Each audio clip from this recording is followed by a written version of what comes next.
नमस्कार, सत्यहिंदी.com पर आपका स्वागत। मैं हूं शैलेश। आज एक ऐसे मुद्दे की बातचीत जिससे परेशान तो लगभग हर आदमी होता है, खास करके वो जो पैदल चलते हैं या फिर साइकिल से चलते हैं, मोटरसाइकिल, स्कूटर से चलते हैं। कहीं ना कहीं शहरों में, गाँवों में वो एक समस्या का सामना करते ही करते हैं और वो हैं आवारा कुत्ते। अब आवारा कुत्तों की समस्या इतनी तेज़ी से बढ़ रही है कि ऐसा लगता है कि उन पर कोई नियंत्रण रह ही नहीं गया है।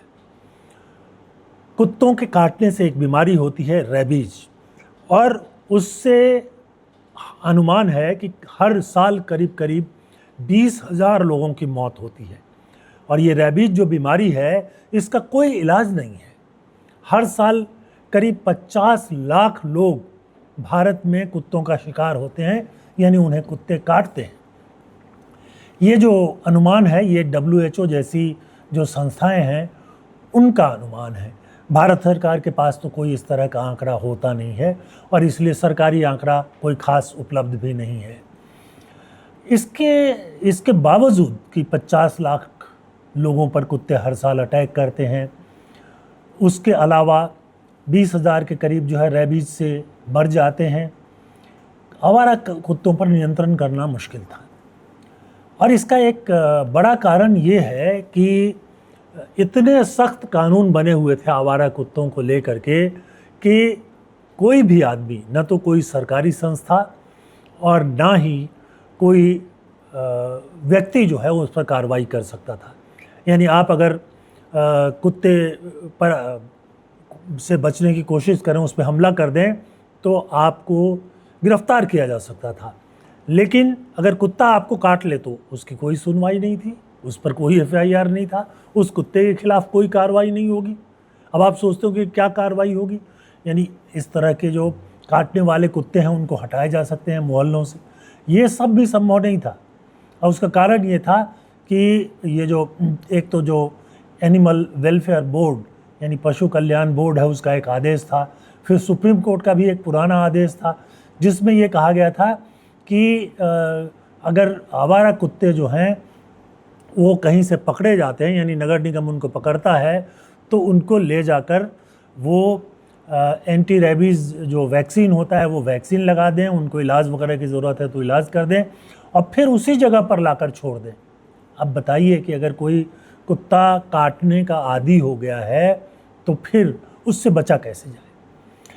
अब इसके चलते समस्याएं बढ़ती जा रही थी। आपने देखा होगा कई वीडियो जिसमें कुत्ते जो हैं वो समूह में 7-8 के ग्रुप में किसी एक व्यक्ति पर हमला करते हैं, बच्चों को मार डालते हैं, बुज़ुर्गों को जख्मी कर देते हैं, लेकिन कोई कार्रवाई नहीं हो रही थी। और इसमें कई लोग जो हैं उसमें अपनी पॉलिटिक्स भी कर रहे थे।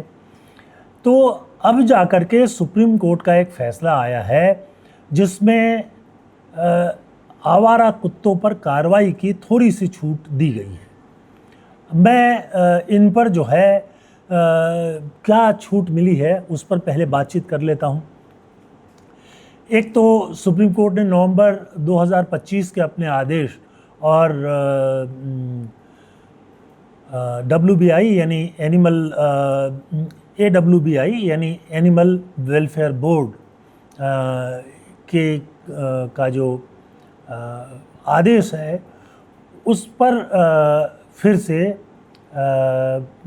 एक आदेश दिया है और उसने 27 नवंबर को जो SOP जारी किया गया था उसको बरकरार रखा है। अब इसमें क्या है कि संवेदनशील जगहों जैसे कि स्कूल, अस्पताल, college, bus stand, railway station, sports complex, यहाँ से आवारा कुत्तों को अनिवार्य रूप से अब MCD को या जो भी अधिकारी हैं उनको हटाना पड़ेगा।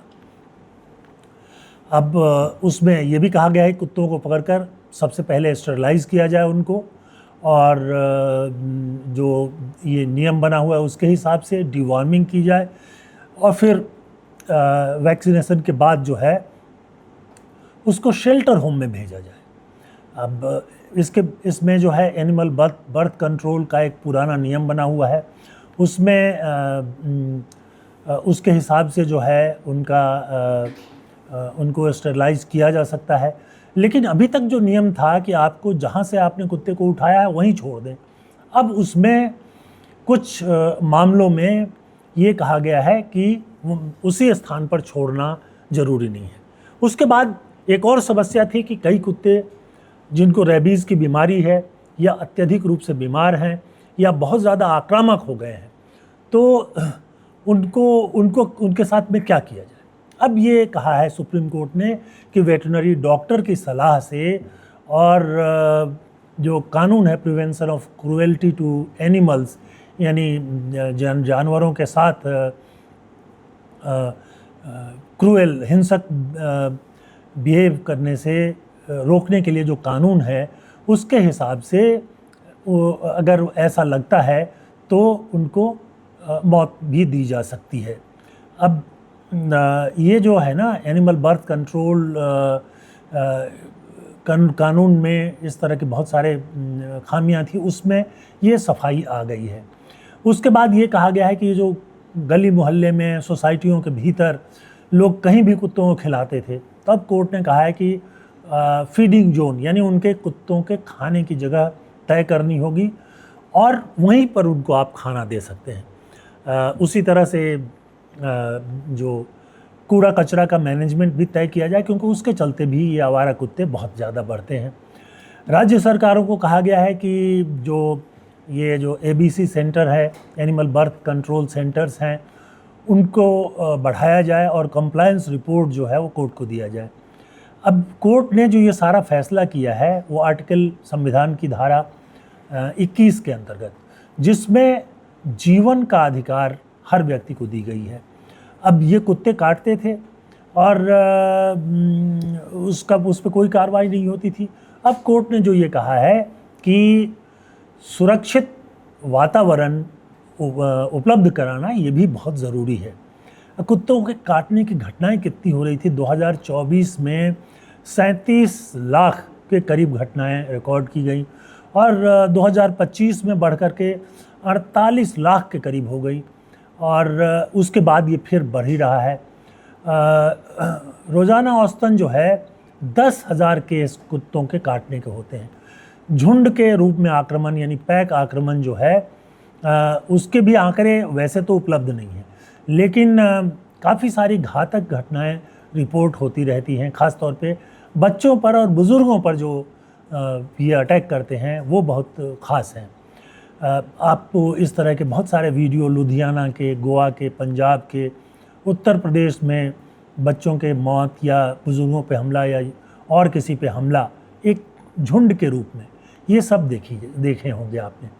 वैसे तो सरकारी आंकड़े देखें तो 2024 में रेबीज से सिर्फ 541 मौतें हुई, लेकिन WHO और CMR लैंसेट वगैरह जो संस्थाएं हैं, इनकी जो रिपोर्ट है 18 से 20 हज़ार मौतें हर बार रेबीज से होती हैं और पूरी दुनिया में रेबीज से जो मौतें होती हैं उसका 36% सिर्फ भारत में होता है।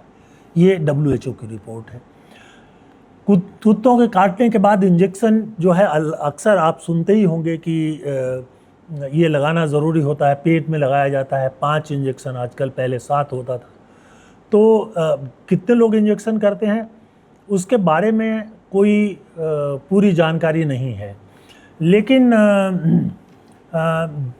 ये जो 2020 से 24 के बीच 300 से 400 करोड़ और इसके अलावा केंद्र का शेयर ये भी जो है ये रिपोर्टेड है। अस्पताल में 500 से 3,000 रुपये तक और प्राइवेट में और भी ज़्यादा खर्च होता है इसको लगवाने पर। तो ये जो ट्रीटमेंट है, ये जो इंजेक्शन है, ये बहुत ही ज़रूरी है, क्योंकि इसके बाद अगर रेबीज हो जाता है तो उसका कोई इलाज नहीं है। आपने देखा होगा रेबीज़ की घटनाओं में एक तो वो आदमी जो है कुत्ते की तरह भौंकने लगता है। इसमें मेनका गांधी का एक संगठन है पीपल फॉर एनिमल PFA, ये आवारा कुत्तों के मामले में कार्रवाई करती रहती है। हालांकि ये जो हैं कुत्तों को कहीं भी किसी भी इलाके से हटाने का विरोध करती रही हैं और आपने देखा होगा कि कई जगहों पर जब कभी कोई सोसाइटी या जो RWA है वो कार्रवाई करने की कोशिश करता है तो इनकी तरफ से एक धमकी भरा फ़ोन ज़रूर आ जाता था। कुछ मामलों में मुकदमे वगैरह भी किए जाते थे। तो अब जो ये मामला है, इसमें कम से कम इस तरह की चीज़ों से मुक्ति मिलेगी। और ये जो मेनका गांधी का वैसे तो कहना है कि ये शेल्टर बना नहीं सकते। कुल मिलाकर के दिल्ली शहर में जो है वो करीब 3 लाख आवारा कुत्ते हैं। जाहिर सी बात है कि इनको रखना संभव नहीं है। और दुनिया भर में ये आवारा कुत्तों, आवारा बिल्लियों से जो मोहल्ले में घरों के आसपास रहती हैं उनसे उनसे छुटकारा पाने के लिए उन सबको मौत की ही सज़ा दी गई। ये दुखद है, लेकिन इसके अलावा कोई ऐसा तरीका है नहीं। अब 3 लाख कुत्तों को दिल्ली में कहाँ रखेंगे?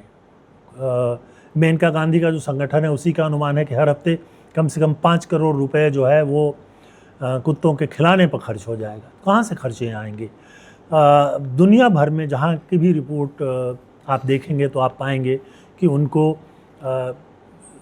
यूथनेसिया यानी जो मौत की नींद सुलाने की बात है वही की जाती है, लेकिन हिंसक तरीके से नहीं, जो वैध तरीके हैं उनसे किया जाता है। दिल्ली में तो ख़ास तौर पे और भारत के बाकी शहरों और गांवों में भी ऐसे कुत्तों के झुंड हैं जिन्हें आप जो बहुत खूंखार हो चुके हैं और वो उस इलाके से जाने वालों पर कभी भी हमला कर देते हैं, तो उनसे कैसे बचा जा सकता है। आज हमने जानबूझ करके एक अलग तरह के विषय पर ये वीडियो तैयार की है। हम जानना चाहेंगे कि आप इस तरह के वीडियो पर क्या राय रखते हैं। कमेंट सेक्शन में आकर के हमें बताइए कि आपको इस तरह के वीडियो देखना पसंद है या नहीं है। हम आपकी राय का स्वागत करेंगे। एक अनुरोध ये भी है कि हमारे प्रोग्राम को लाइक कीजिए, चैनल को सब्सक्राइब कीजिए और सत्य हिंदी के ऐप को डाउनलोड कर दीजिए ताकि आप बेहतर ढंग से प्रोग्राम देख सकें। सत्य हिंदी के सदस्यता का अभियान अभी भी चल रहा है। संभव हो तो उसके साथ भी जुड़ने की कोशिश कीजिए। आज के लिए बस इतना ही। बहुत बहुत धन्यवाद। नमस्कार।